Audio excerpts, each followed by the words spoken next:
بسم اللہ الرحمن الرحیم۔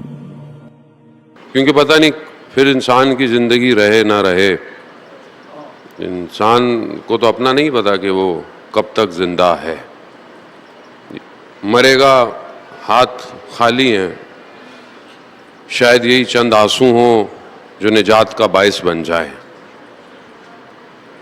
ایک عالم دین، ان کی زندگی میں عادت تھی کہ ہر جمعرات کی رات کربلا، لیکن نکلتے تھے صبح صبح نجف سے اور پیدل جاتے تھے۔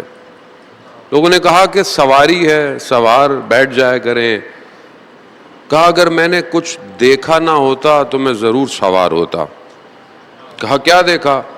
کہا کیونکہ میں کافی عرصے سے آ رہا ہوں، میرے پاس ایک عصا ہوتی تھی، اسی میں اپنا کچھ تھوڑا سا کھانا اور پانی لے کر چلتا تھا۔ ایک دن شدید گرمی تھی، میں صبح نکلا تو مجھے پیاس کا احساس ہوا۔ میں نے کہا ابھی پانی نہیں پیتا، راستہ لمبا ہے، بعد میں پی لوں گا۔ کہا ایک جگہ جب درمیان میں پہنچا تو اتنی شدید گرمی تھی، تو میں نے جیسے ہی اپنا پانی کا وہ برتن نکالا، گرمی کی شدت سے پانی اڑ چکا تھا، بخار ہو گیا، اور حالت میری یہ تھی کہ میرے آنکھوں کے آگے اندھیرا چھا رہا تھا اور میں گر گیا، بے ہوش ہو گیا۔ جیسے ہی تھوڑی دیر بعد میں نے دیکھا کہ ایک ٹھنڈی ہوا کا جھونکا آیا، میری آنکھ کھلی اور میں نے دیکھا کہ میں ایک سرسبز سی جگہ پر ہوں، باغ ہیں، بڑے اچھے اچھے لوگ گھوم رہے ہیں۔ تو میں نے ایک شخص سے، جوان سے پوچھا کہ یہ کون سی جگہ ہے؟ میں نے کبھی کربلا نجف کے راستے میں نہیں دیکھی۔ کہا ابھی تم بہت پیاسے ہو، یہ پانی پی لو پہلے۔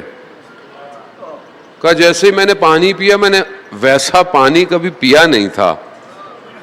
اس کے بعد اس نے کہا کہ یہ زوار امام حسین کا برزخ ہے، اور جو امام کا زائر ہے اسے اس برزخ میں لایا جاتا ہے۔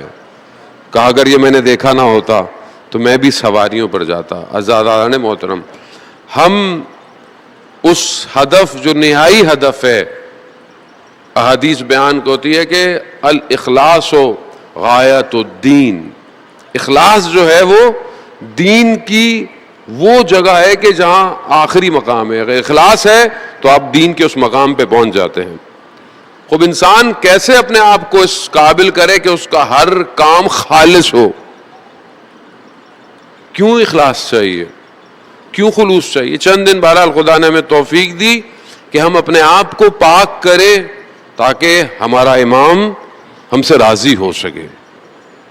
اب آج کی شب وہ شب ہے کہ جہاں لوگوں نے اپنے آپ کو اس مقام پر پہنچایا کہ امام حسین علیہ السلام نے ان کا انتخاب کر لیا۔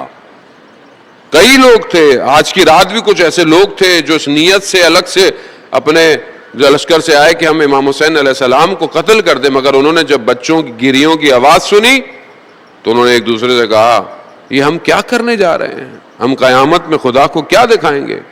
امام کے پاس آئے اور امام نے قبول کر لیا، اور دن میں امام سے کچھ گھنٹے امام کے ساتھ امام کی رکاب میں لڑے اور شہدائے کربلا ہو گئے۔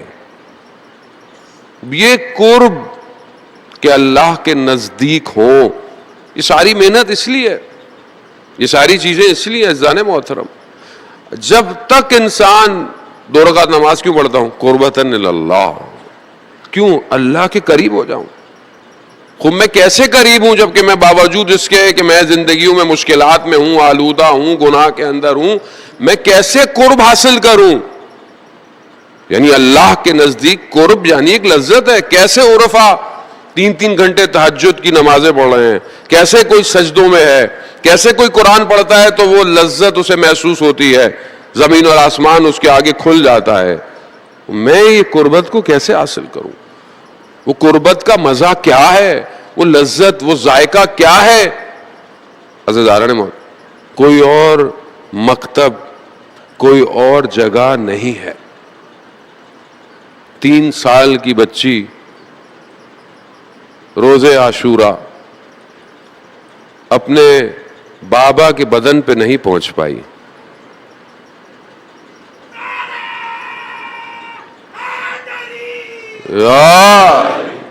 خوب یہ احساس، یہ آج آپ پوری دنیا کے اندر اپنا سب کچھ چھوڑ چھاڑ کر صرف ایک لمحے کے لیے کہ آپ کے آنکھ میں آنسو آ جائے، آپ اس کے لیے تو آئے ہیں۔ خوب یہ جو لذت، یہ جو عبادت عزاداری اور گریے کی ہے، یہی قدم ہے قربتاً اللہ کا۔ آج دنیا عزاداری پہ گفتگو کرتی ہے، آج دنیا پتہ نہیں کیا کیا ہے، بہرحال دنیا کو بولنے دیا کریں، جب تک وہ خود وادی حسین میں نہیں آئے گا اسے محسوس نہیں ہوگا درد کہتے کسے، مشکل کہتے کسے۔ امام حسین علیہ السلام نے جو رات شب عاشور اپنے اصحاب کو بلا کر اور ان سے گفتگو کی اور انہیں کہا کہ انہیں مجھ سے مشکل ہے، آپ جا سکتے ہیں، آپ جائیں، مگر آپ کے سامنے ہے 3 دفعہ شمع بجھائی گئی اور اس کے بعد پھر روشن، کوئی نہیں گیا، تاریخ نہیں لکھی کہ کسی نے امام کو چھوڑ کے گیا ہو۔ حضرت عقیل کے بھائی کھڑے ہو گئے کہ مولا 70 دفعہ مارا جائے، 70 دفعہ زندہ کیا جائے، ہم آپ کو چھوڑ کے نہیں جا سکتے۔ خوب یہ اس مقام پر کیسے آ سکتا ہے کہ جب تک اسے وہ لذت نہ چکھائی جائے۔ امام نے جب یہ سب دیکھ لیا کہ اب یہ مجھے چھوڑ کر نہیں جائیں گے، اب انہوں نے کسی نے کہیں نہیں جانا، کیونکہ حیات اور ممات امام تھا، امام کے گرد گھوم رہے تھے۔ پھر امام نے انہیں جنت کے مقامات دکھائے، ان کو دکھائے کہ یہ تمہارے مقامات ہیں۔ عزاداران، ہماری زندگی بہت تھوڑی اور حقیر سی ہے۔ امام جب آتا ہے امت کو بنانے، امت کو جمع کرنے، تو صرف اس کا ہدف یہ ظاہری دنیا نہیں ہے کہ ہم بعض کا سوچیں کہ ہمیں ظاہری دنیا میں کیا مل رہا ہے، کیا ملے گا، لیکن جو امام کو پہچان جاتا ہے وہ امام سے مانگنے نہیں آتا، امام کو دینے آتا ہے۔ ہم آج کی رات اپنے آپ سے یہ عہد کریں کہ ہم امام کو کچھ دینے آئے، کچھ دیں امام کو، اور ہمارے وقت کا امام اصل وارث ہے عزاداری کا۔ استاد علی بیان کرتے ہیں کہ کچھ علماؤں نے ایسے عمل بتائے کہ اگر کوئی انجام دے تو وہ روز عاشورہ کو دیکھ سکتا ہے کہ کیا ہوا، لیکن صرف ان چند ساعتوں کے علاوہ، چند گھنٹوں کے علاوہ، اور وہ گھنٹے کون سے ہیں جسے کوئی نہیں دیکھ سکتا، وہ گھنٹے کہ جب امام اپنے سواری سے گرے ہیں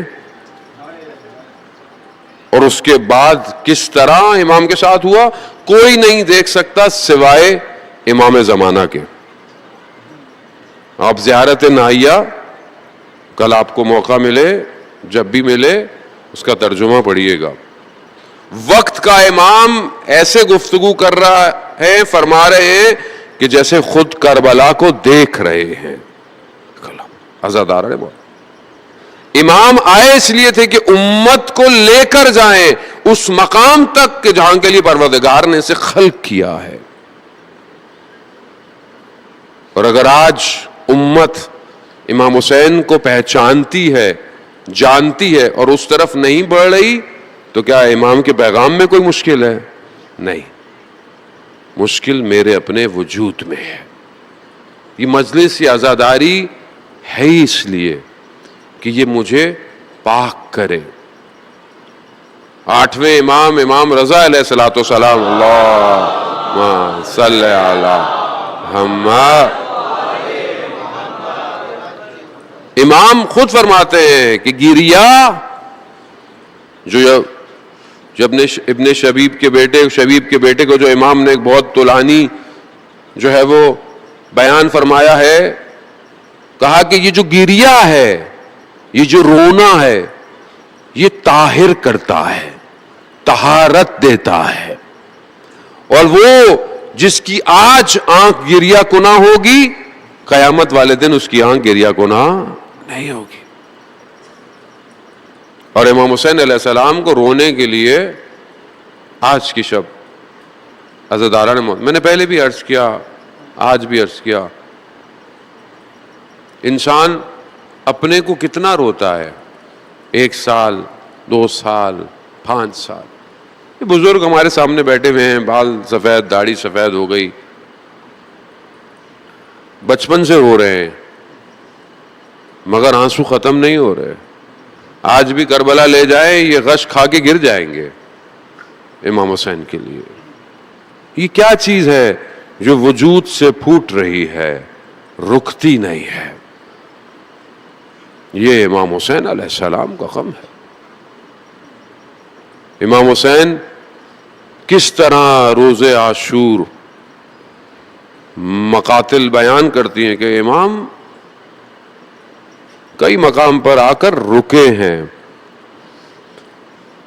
ان کے وجود میں طاقت نہیں تھی کہ یہ امام کو کچھ کہتے یا کرتے. امام حیدر کرار کے فرزند تھے، لیکن ایک ایک داغ امام کے سینے پر جمع ہوتا گیا. علی اکبر کا داغ سینے پر لگا،